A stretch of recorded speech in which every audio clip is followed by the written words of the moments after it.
L'OM l'a fait, les amis. L'OM a encaissé encore une nouvelle fois un but dans les dernières secondes de la rencontre face à Strasbourg et a donc concédé une nouvelle fois un match nul de partout, j'ai envie de vous dire, comme d'habitude. On va revenir un petit peu sur la rencontre OM Strasbourg, l'OM qui plonge un petit peu plus dans la crise. On va revenir sur le début du match, tout ce qui s'est passé un petit peu autour, l'analyse du match, mes tops, mes flops. Il y a également beaucoup de choses à dire sur l'équipe.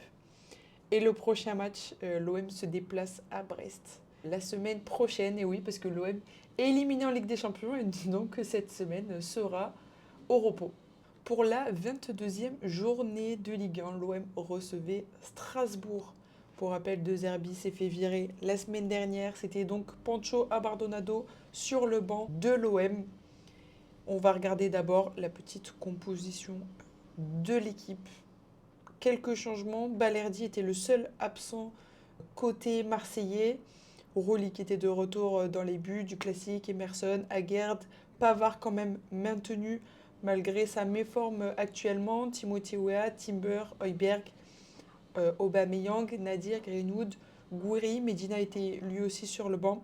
Il a peut-être mis sur le banc pour se reposer en vue de la Ligue des Champions. Ah ben, on est éliminé. Et donc du classique du côté de Strasbourg. Voilà. Alors pour venir un petit peu sur le contexte, j'étais au stade pendant 15 minutes, sachant que les ultras, donc en bas du virage sud, ils étaient suspendus, donc ils n'étaient pas présents pour ce match. Les deux virages étaient vides avec des banderoles pendant 15 minutes. L'ambiance était terrifiante. Franchement, ça faisait très longtemps que j'avais pas vu ça à l'OM. Alors que l'OM est quand même quatrième, toujours qualifié en quart de finale.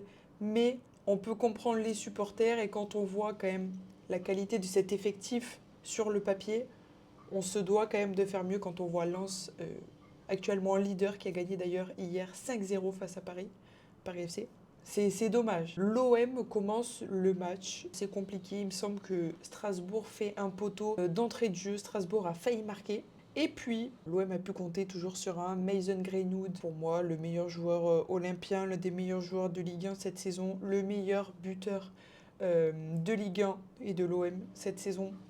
Il marque un super but après une très belle passe d'Ami Gouiri assez tôt dans le match, il me semble. Voilà, la 14e minute de jeu. D'ailleurs, c'était un petit clin d'œil. Mason Greenwood qui marque pendant que les virages commençaient à se remplir par les supporters qui étaient de retour.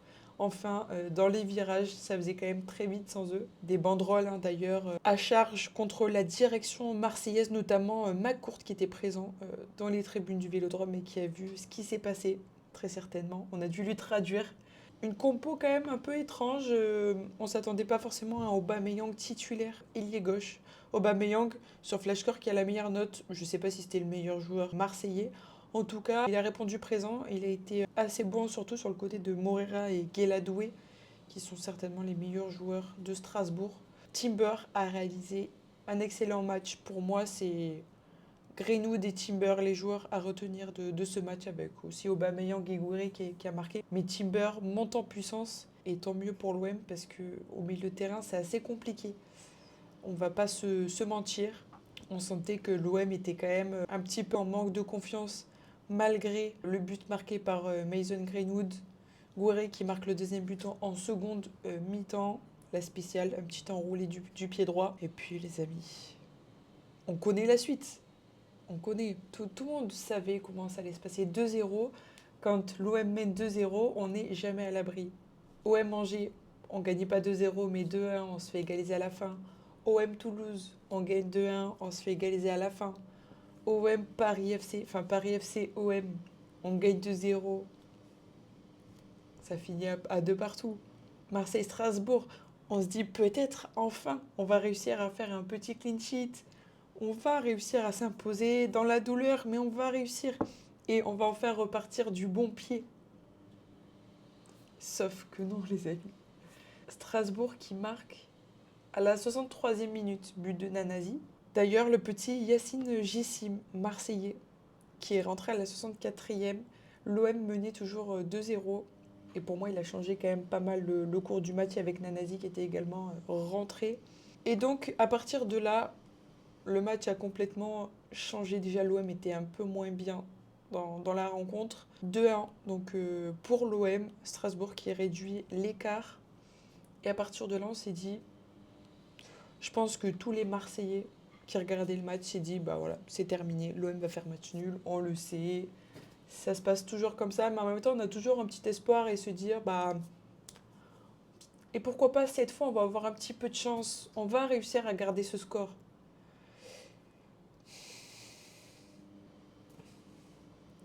Changement pas très offensif de Pancho Abardonado, on sort Amin Gouiri pour faire entrer Facundo Medina, on sort un attaquant pour faire entrer un défenseur.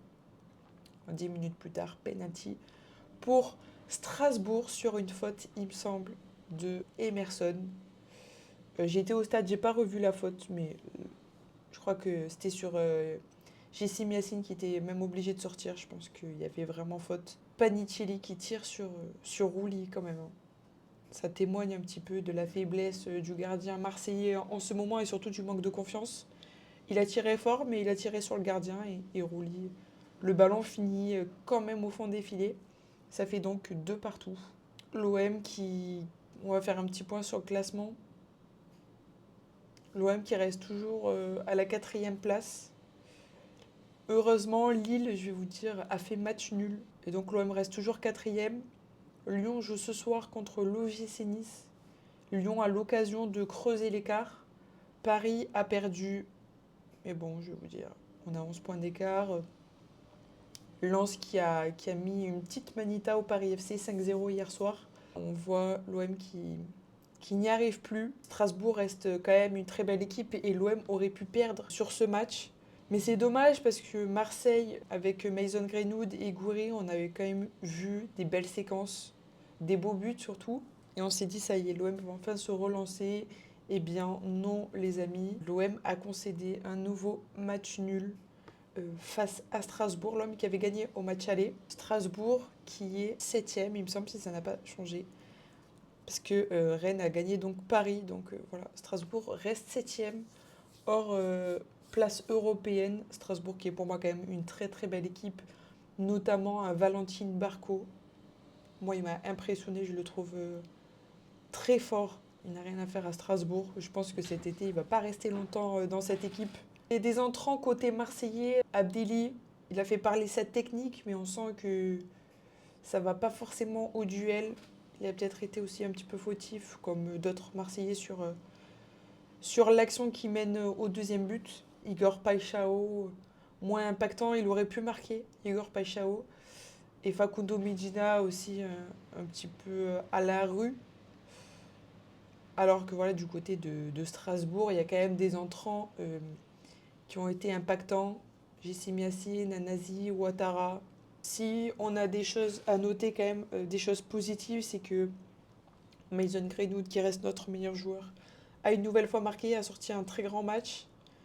Amin Gouiri a également marqué. On a vu des très belles performances de Timber.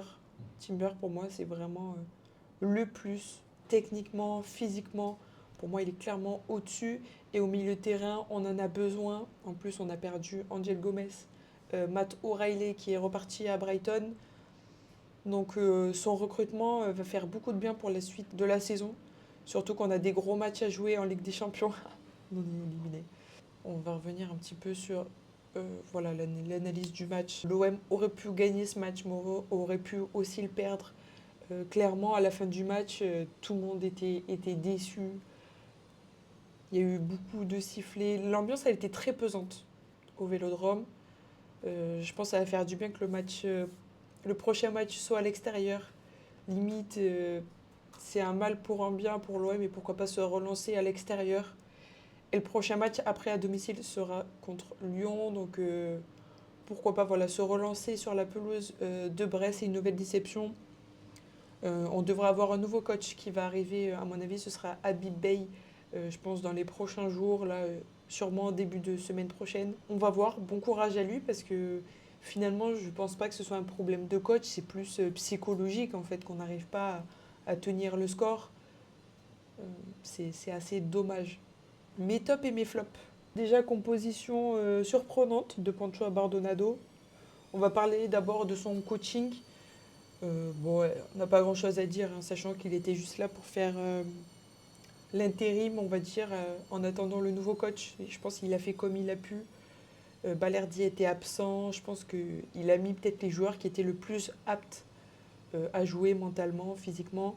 Il a maintenu ce Timber, Heuberg, Nadir, pour moi, qui n'a pas forcément fait un très bon match. Un peu fade. Il a titularisé Aubameyang qui a été très surprenant.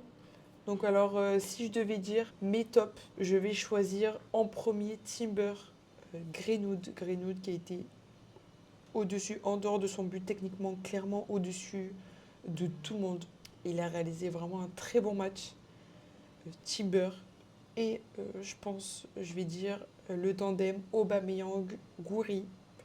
Aubameyang n'a pas été décisif, il me semble. Mais il a réalisé vraiment un très bon match, très actif sur son côté gauche. Et Amine Gouiri qui a quand même fait parler sa technique, qui a mis un beau but, qui a fait une passe décisive à Mason Greenwood. Voilà, je pense que c'est les hommes à retenir côté marseillais. Côté flop, je vais dire un Rouli. Il a fait plutôt un bon match, mais il aurait pu sortir à la fin sur le penalty. Et je pense qu'il aurait pu faire quelque chose. Après, il n'a pas fait non plus un match catastrophique, mais bon, c'est plein de petites choses voilà, qui se rajoutent. Un Benjamin Pavard, on sent qu'il a un manque de confiance. Emerson, Timothy Weah, c'était pas non plus au niveau. Emerson, fautif sur le penalty. Timothy Weah, moins impactant aussi. Et moi, les flops, voilà, je dirais plutôt Abdelli, même si techniquement, on sait que il a quelque chose techniquement, mais on sent que ça va pas au duel, ça court pas beaucoup. Et quand on rentre et que l'OM doit garder un score, c'est assez dommage, sachant qu'il est rentré clairement pour garder ce score de 2-0. Il est rentré, on finit 2 partout. Pareil pour Igor Paixão et Medina. Donc moi, pour moi, les flops aussi, ce seraient les entrants qui n'ont pas été impactants. Prochain cap, l'OM se déplace sur la pelouse de Brest. On va aller là. Brest qui réalise une saison plutôt moyenne, qui est 12e. Brest qui a concédé un match nul sur la pelouse de Lille, donc plutôt un bon résultat pour Brest qui est au milieu de tableau, qui compte 27 points. On sait que c'est jamais un déplacement évident de jouer à Brest, mais je pense que c'est une bonne occasion pour l'OM de renouer avec la victoire. L'OM qui reste sur 3 matchs sans victoire, un nul face au Paris FC, une défaite face à Paris et un match nul face à Strasbourg. On se donne rendez-vous la semaine prochaine pour un petit avant-match contre Brest. On espère d'ici là que l'OM aura un nouveau coach, repartir un petit peu sur une nouvelle page. Et puis je vous souhaite une bonne fin de week-end.